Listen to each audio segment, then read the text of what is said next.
Olá pessoal, nós estamos de volta com as nossas aulas de apologética e nós vamos aprender hoje uma das relações mais importantes no estudo da cosmovisão, que é a relação entre cosmovisão majoritária e cosmovisão minoritária. Boa parte do conflito que existe entre cosmovisões resulta exatamente da diversidade de cosmovisões. Então, quando nós nos deparamos com a diversidade de cosmovisões, a gente precisa lidar com critérios que possam fazer a manutenção da ordem em contextos de múltiplas perspectivas e de múltiplas cosmovisões. Para a gente recordar a nossa última aula, nós definimos o conceito de cosmovisão a partir do que o James Sire chama de compromisso do coração. Então, a cosmovisão, antes de ser uma perspectiva intelectual da realidade, ela é um compromisso do coração. As pessoas estão comprometidas com a sua perspectiva de mundo, de uma tal forma que a mudança de perspectiva, a mudança de cosmovisão, não é algo que ocorre sem a experiência da frustração, sem a experiência até mesmo do conflito. Por isso a gente está falando o tempo todo de conflito de cosmovisões. E antes da gente trabalhar essa distinção entre cosmovisão majoritária e cosmovisão minoritária, que é talvez o tema mais importante da nossa aula de hoje, eu gostaria de trabalhar o caminho para chegar até essa distinção, que é o entendimento, em primeiro lugar, do que é uma mudança de cosmovisão, não é? Ou seja, pessoas, elas mudam de cosmovisão, mas elas não mudam como elas trocam de roupa, porque a gente já acabou de dizer que a cosmovisão é um comprometimento. Então, se é um comprometimento, é algo que dura, que dura um tempo, que é marcado por uma longa trajetória. Então, veja, não existem pessoas sem cosmovisão.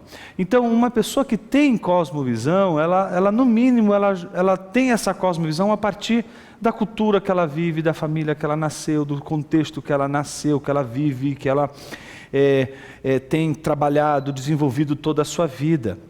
Então, veja bem, a cosmovisão, ela está atrelada à nossa história de vida, a tal ponto de não podermos desvencilhar a nossa cosmovisão da nossa história. Então, o lugar onde você nasceu, a família que te criou, os valores que a comunidade a qual você pertence forjaram você ao longo dos anos, toda essa atividade é uma atividade que acontece e que é formadora de cosmovisão. Então, toda a experiência que você tem no mundo, desde pequeno até chegar onde você se encontra hoje, pode ter certeza que foi uma experiência de formação da cosmovisão. Por isso não é tão fácil assim se livrar de uma cosmovisão ou de trocar de cosmovisão, porque ela é algo que você adquire com muito tempo, você adquire com o custo dos anos. E aí, quando você adquire essa cosmovisão, é muito difícil você mudar de visão de mundo, mesmo que a sua cosmovisão não seja adequada à realidade. É melhor, às vezes, ficar na ignorância da cosmovisão que já se está vivendo há longos anos do que mudar. Talvez um dos exemplos mais significativos daquilo que a gente poderia chamar de a estrutura da cosmovisão ou da visão de mundo está registrado numa obra muito interessante da filosofia, da história da filosofia ocidental, que é a obra A República, que é um diálogo, dentre os muitos diálogos que Platão escreveu, que retrata o tema da política e também o tema, obviamente, da república, por isso recebe o nome República. No livro 7º ele conta, ou seja, Platão descreve o diálogo de Sócrates com Glauco.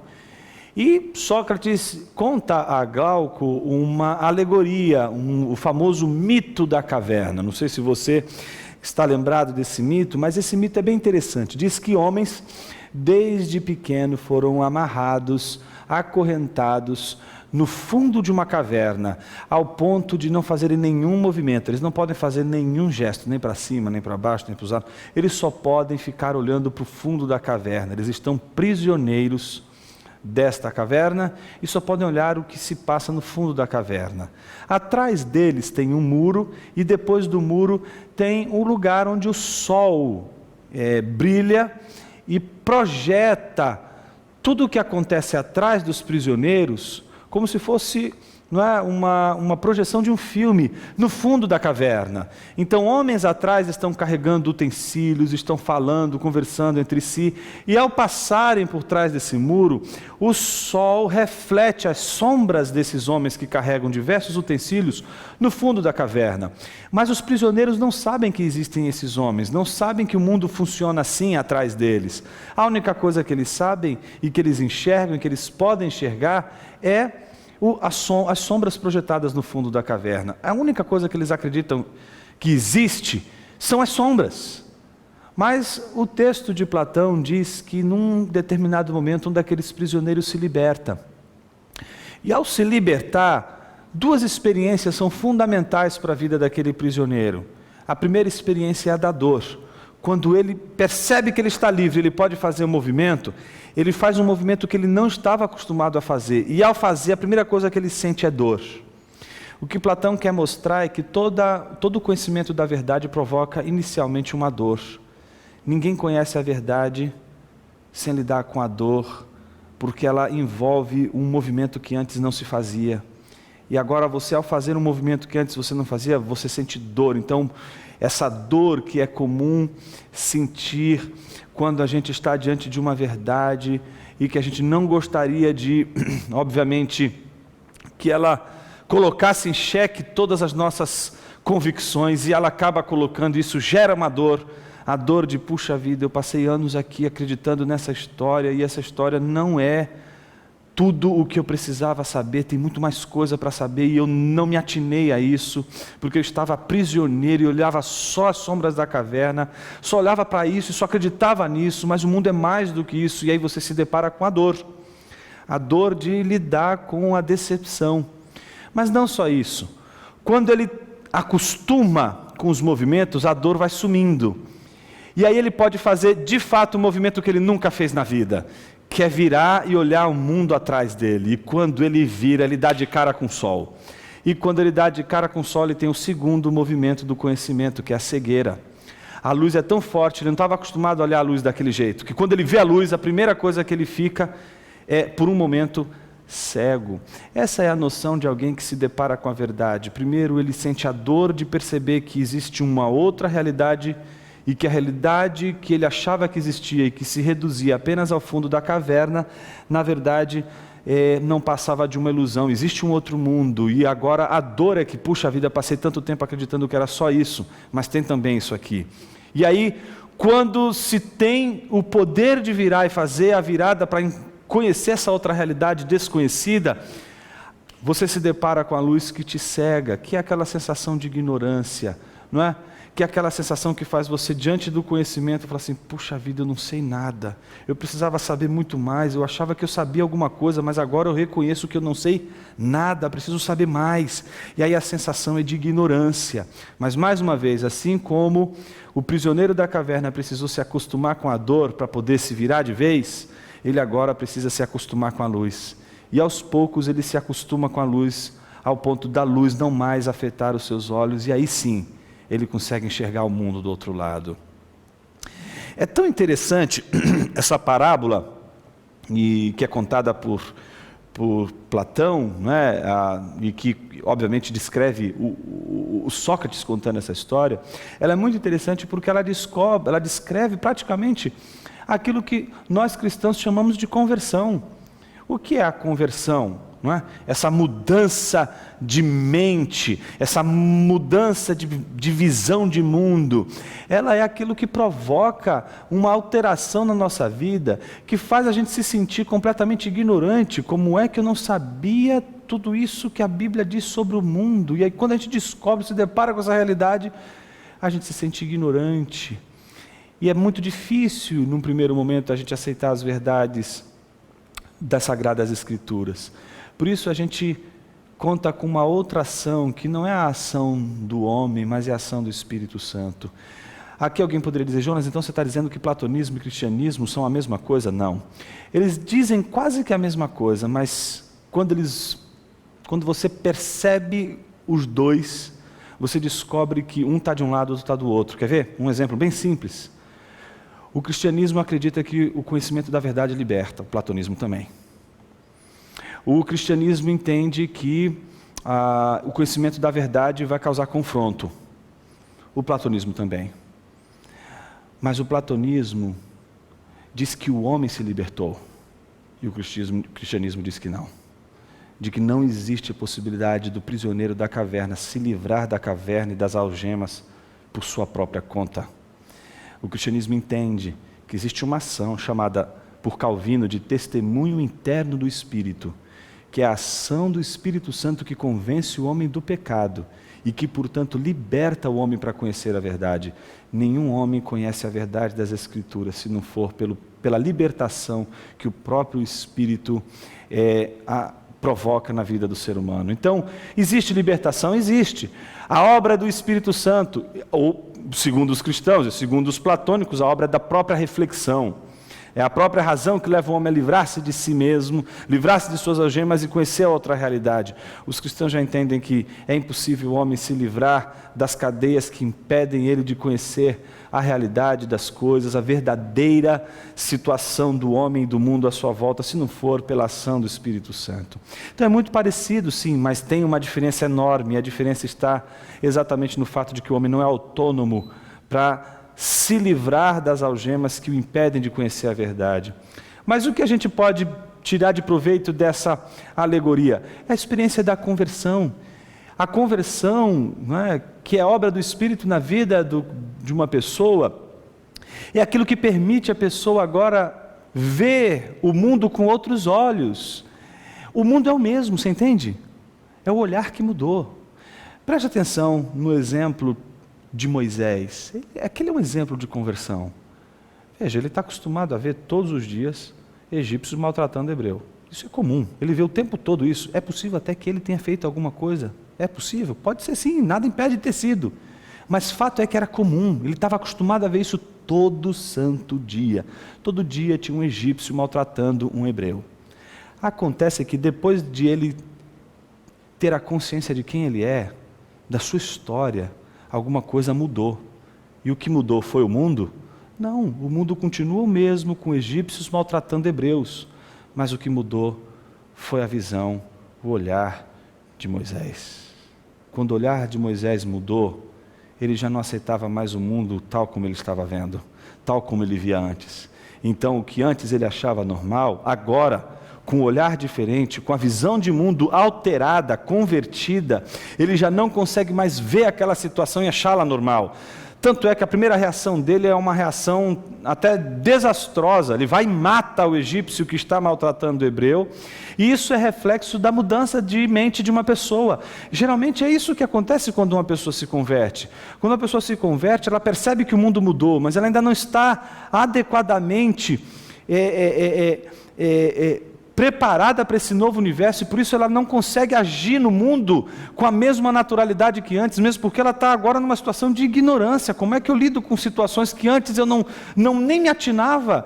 Então é nesse contexto que muitos que ao se converterem fazem as coisas mais esquisitas, não é? Tem gente que rompe a amizade com não cristãos, tem gente que joga CD, os chamados CDs do mundo na lata do lixo, tem gente que faz um monte de coisas as mais incríveis, porque o olhar mudou. Então elas não sabem lidar com essa coisa que elas estão vendo e que sabe que é errado, ou sabe que é uma deturpação da realidade, e não sabe lidar da maneira adequada, e aí, de uma maneira talvez desastrosa, lide com a realidade, que outrora era considerada como algo comum. Então isso é sintomático. Quando a visão de mundo muda de uma pessoa, não é o mundo que muda, mas é como a pessoa vê o mundo. Então antes, para ela, a sexualidade era vista de um jeito. Ela conhece a verdade do Evangelho, ela não consegue mais ver a sexualidade da mesma maneira. Antes ela via as artes de um jeito. Depois da cosmovisão cristã, da conversão, ela já não vê a arte mais da mesma forma. Ela não vê mais a política da mesma forma, ela não vê mais a sociedade da mesma forma. Veja, ela não consegue ler a Bíblia da mesma forma. Quando a cosmovisão muda, até a leitura da Bíblia muda. Por quê? Toda a nossa maneira de encarar o mundo é determinada pela nossa visão de mundo. Deu para você entender o tamanho da importância do conceito de cosmovisão para a apologética? Ora, se não houver uma mudança de mente, não há possibilidades da conversão, não há possibilidades de entender a realidade de uma maneira diferente. Então, a mudança de cosmovisão, ela implica, sim, uma mudança da maneira de você viver no mundo, de agir no mundo. Por isso, lembre-se da aula passada, quando nós falamos acerca da atitude de Lutero. Primeiro, Lutero investiu no conceito teológico, porque ele sabia que se ele mexesse no contexto teológico, isso que respalda a determinada prática, se muda, vai mudar também a prática. Quando uma visão de mundo de uma pessoa muda também a sua ação no mundo, a sua maneira de agir no mundo, a sua maneira de viver no mundo. Então, quando a gente fala sobre o conflito de cosmovisões, a gente fala de uma espécie de batalha entre as cosmovisões pela mente das pessoas. Por quê? A batalha pela mente vai determinar como as pessoas agem no mundo. Por que é tão importante a cosmovisão, o estudo da cosmovisão, para pessoas que estão envolvidas com marketing, para pessoas que estão envolvidas com o conceito, as ideias, ou a gestão de ideias, que é talvez o nome, a expressão talvez mais usada hoje em dia? Não é porque é tão importante a questão das ideias para você influenciar na política, porque o estudo da cosmovisão é tão importante para a política e para tantas outras áreas que trabalham com a persuasão, porque o que está em jogo é justamente a retórica, a capacidade de convencer alguém ao ponto desse alguém agir no mundo conforme o discurso que foi defendido. Então, o debate de cosmovisão é, na verdade, um debate sobre o pensamento. Os regimes totalitários, todos eles trabalharam com a unificação da cosmovisão. O que faz um regime ser totalitário? A defesa de uma só cosmovisão por toda uma sociedade. Então veja o que Hitler fez. Qual foi a primeira ação de Hitler quando ele ascendeu ao poder? A primeira coisa foi dissolver toda a pluralidade partidária. A primeira coisa que ele exterminou foi a diversidade de partidos. Agora na Alemanha só existe um partido, o nacional-socialismo. Acabou. É só esse o partido, é o partido do pensamento único. Todos agora vão pensar assim. Esse é o pensamento da nação, esse deve ser o pensamento de todos. Então veja como toda a exploração da cosmovisão, e no caso da Alemanha nazista, né, a unificação do pensamento, tinha um só objetivo: determinar a maneira das pessoas agirem no mundo. Então, o estudo da cosmovisão é da máxima importância para a apologética, porque ela trabalha com as categorias que determinam o modo das pessoas viverem no mundo, de como elas vão encarar a realidade à sua volta. Tem um sociólogo, eu acho ele incrível, uma das mentes privilegiadas do nosso tempo, chama-se Peter Berger. Ele escreveu um livro, não é um livreto aí, chamado O Dossel Sagrado, um livreto bem interessante.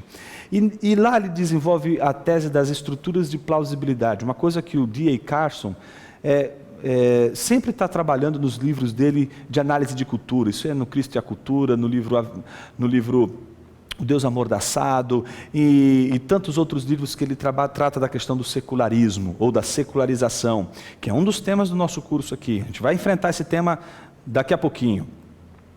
E ele usa exatamente esse conceito de estrutura de plausibilidade. O que é uma estrutura de plausibilidade? Peter Berger diz: todos os mundos socialmente construídos são intrinsecamente precários. O que isso significa?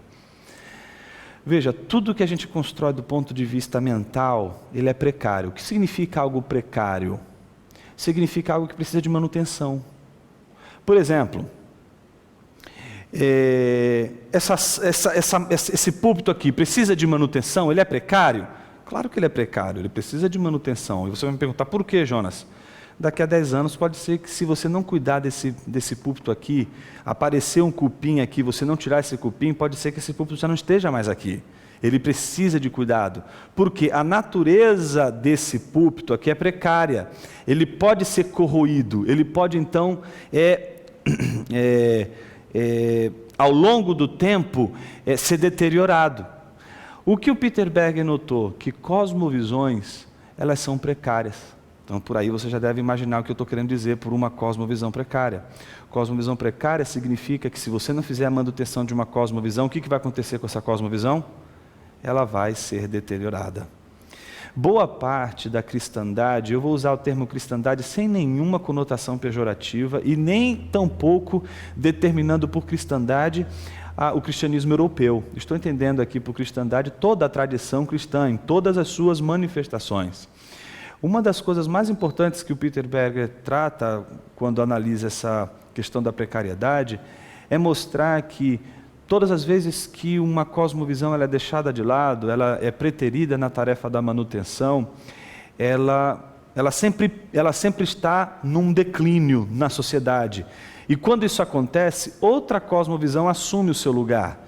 Então é sempre assim, quando uma cosmovisão hegemônica, que é a dominante de uma cultura, ela começa a se deteriorar, então surge outra cosmovisão para ficar no lugar dela. Daqui a pouco a gente vai ver por que sempre tem esse movimento de uma cosmovisão majoritária ou hegemônica, não é, se deteriorar, e aí surge outra que ocupa o seu lugar. E aí a gente vai vendo os movimentos, não é, de mudança de mentalidade nas épocas e nos tempos.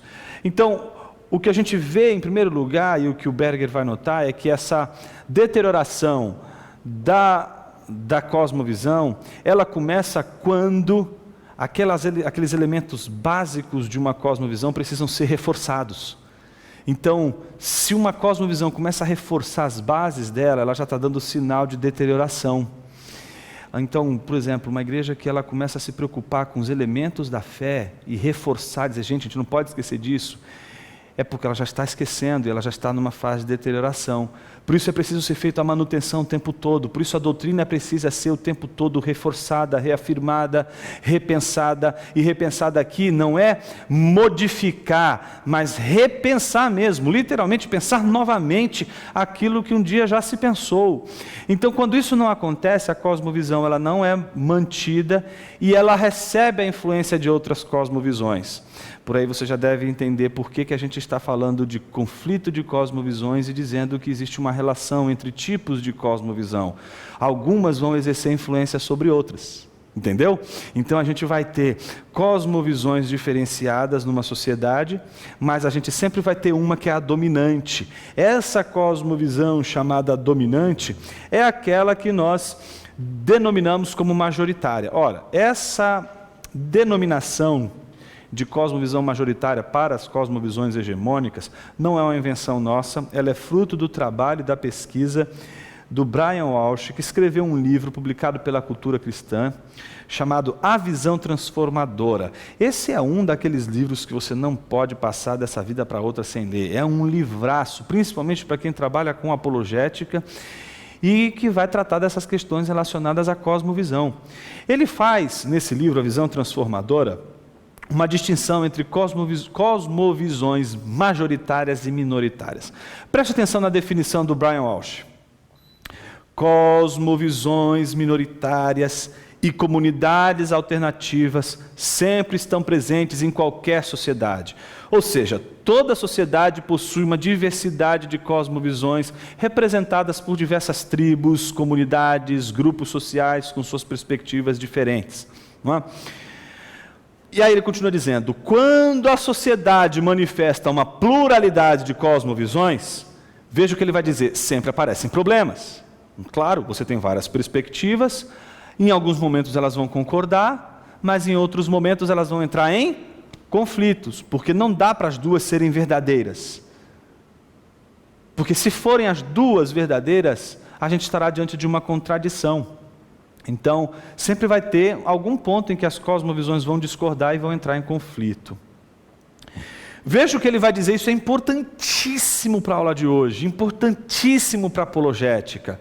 Se não existe uma visão dominante, o que vai acontecer? Aquela sociedade se torna uma uma casa dividida. Pensa o seguinte, o que é uma casa dividida? Uma casa dividida é aquilo que Jesus ensinou, né?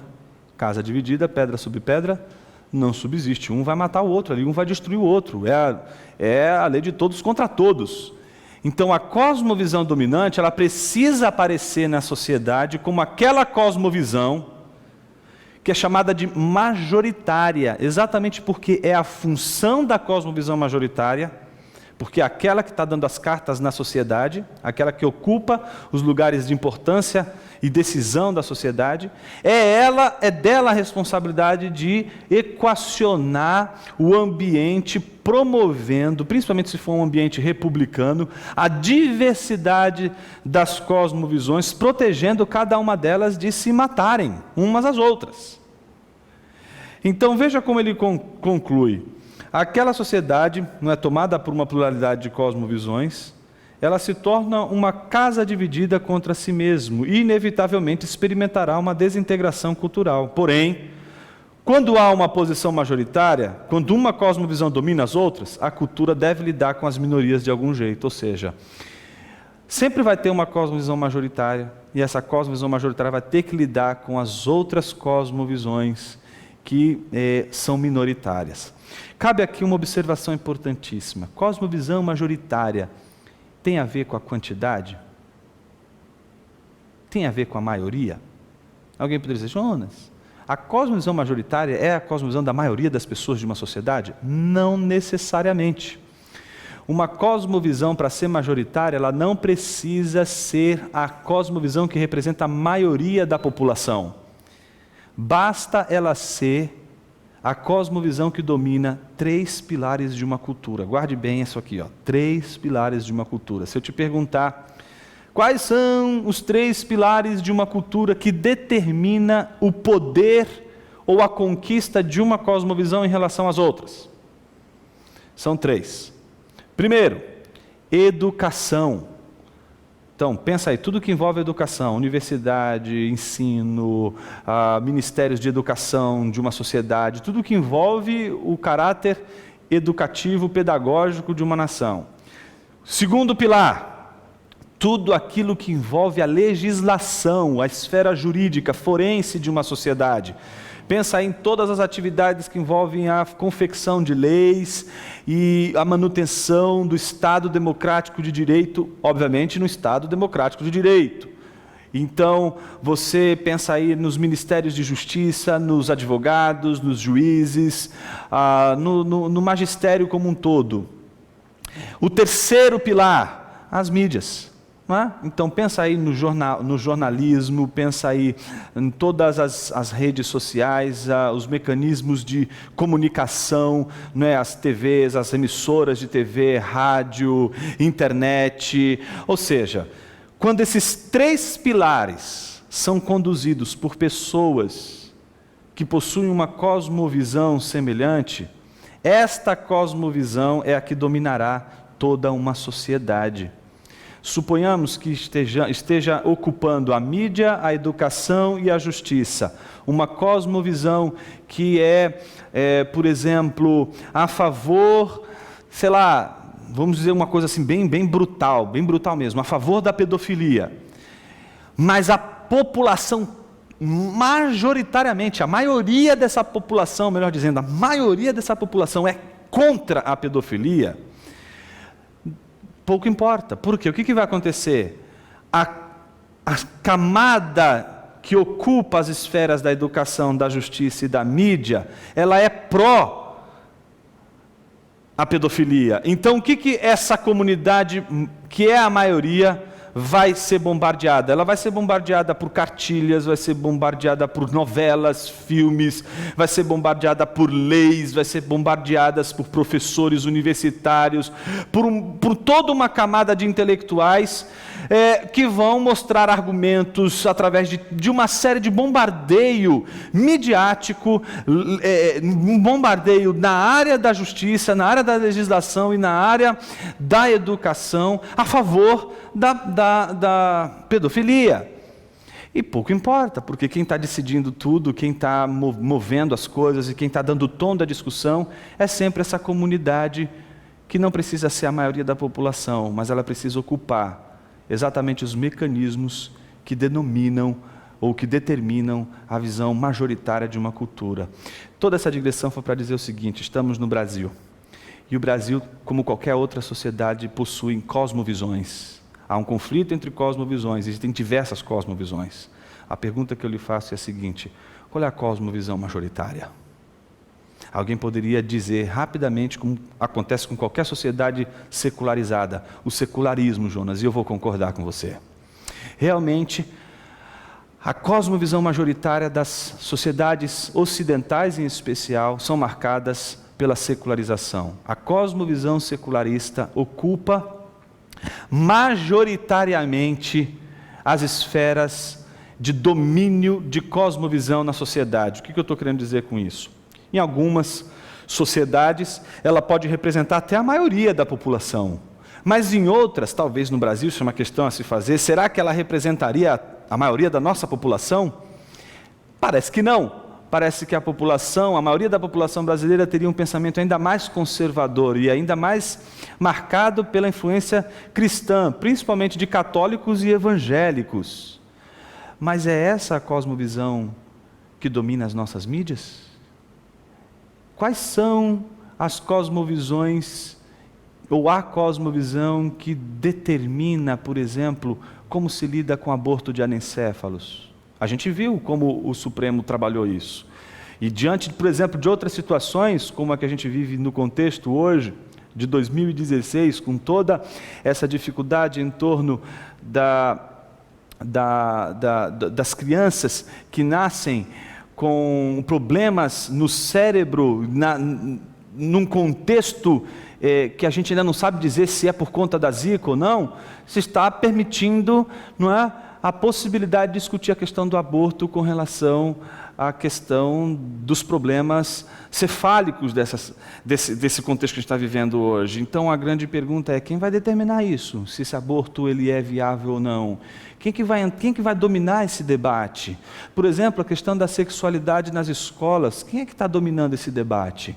Que cosmovisão está orientando, por exemplo, as discussões que envolvem sexualidade em nossas escolas, e na mídia, nos filmes, nas séries, nas novelas, e no jornal, as notícias que chegam até nós? Quais são as notícias que seguem? São aquelas que privilegiam que tipo de cosmovisão? Esse tipo de leitura já faz a gente acordar um pouquinho para um grande fenômeno. O fenômeno da grande omissão da igreja. Eu não estou dizendo grande comissão, a grande comissão lá de Mateus está resolvida, está lá na Bíblia. O que eu estou dizendo é aquilo que Dallas Willard chamou de a nossa grande omissão. Quando a gente se omite a atuar na esfera pública, e aí o papel do apologeta é importantíssimo, porque se ele não está presente na esfera pública, sabe o que acontece? A cosmovisão hegemônica jamais vai ser criticada, jamais vai ser relativizada, jamais vai ser pontuada nas suas críticas e nas suas demandas. A pergunta que a gente tem que se fazer é: onde estão os nossos políticos, onde estão os nossos magistrados, os nossos juristas, os nossos pedagogos, teóricos da educação, influenciando a educação, influenciando na universidade, dando contraponto a todas as teorias secularizadas que têm dominado a mídia, o direito e a educação do nosso país? A gente entregou a esfera de atuação da cosmovisão majoritária para o universo secularizado. Não queremos nos envolver. Mas de onde vem essa rejeição de atuação na esfera pública por parte dos cristãos? Isso trouxe uma consequência desastrosa. Isso trouxe, por exemplo, a incapacidade dos cristãos hoje falarem de forma aberta sobre suas crenças em questões como política, arte, sociedade, sexualidade, ciência, direito, administração, economia. Então tudo isso acontece por conta de uma rejeição, de uma omissão da atuação, por exemplo, apologética no contexto da esfera pública. O conflito de cosmovisões está aí. E eu gostaria de, nas próximas aulas, me dedicar a mostrar por que o apologeta é uma figura, uma peça-chave na crítica profética que a igreja pode estabelecer no âmbito público, através de uma defesa da cosmovisão cristã, na esfera de atuação da cosmovisão majoritária. Quando eu digo isso, o que eu estou dizendo?